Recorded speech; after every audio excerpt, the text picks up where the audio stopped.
tayo sa taniman ng mani. Abay, focus muna.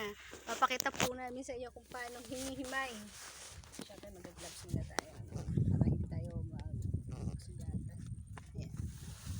So, ganito siya. Pwede natin hawakan ng ganyan. Abay, focus mo naman. Ayan. Ilahin natin. Pipiliin natin yung mga alam natin may laman. Katulad po nito. Ayan. Ayan. Tanggalin natin yung buhok. Wala silang wala silang mga tangkay, no?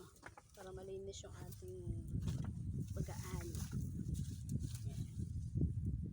First time ko po itong mag-aani, kaya ang saya sa feeling. Dahil ang hangin dito, talagang lilipad yung hair mo kung mahaba yung hair mo dito.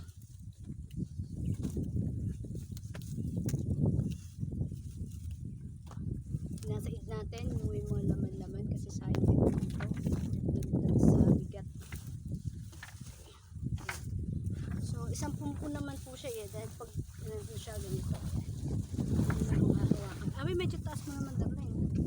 Yan, hangin. So ang sarap, huwag ka lang mapupuwing kasi medyo maalim yung hangin niya. Baka mo yan, parang di ka mapuling. Medyo bababa lang natin kasi mahangin.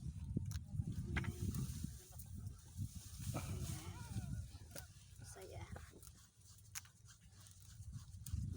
Hindi mo mararamdaman yung dito yung lungkot kasi parang alam mo yun, basta masaya.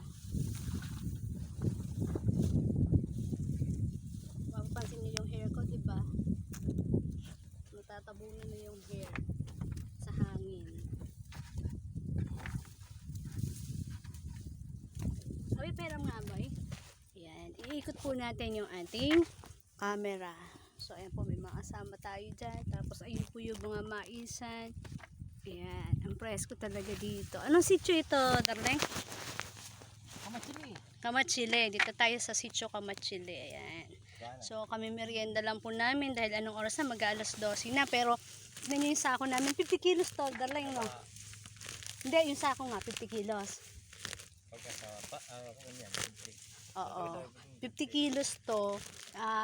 Ina-achieve pa namin na mapno bago kami mag-lunch para makarami tayo ng commission to no? Parang party-party siya.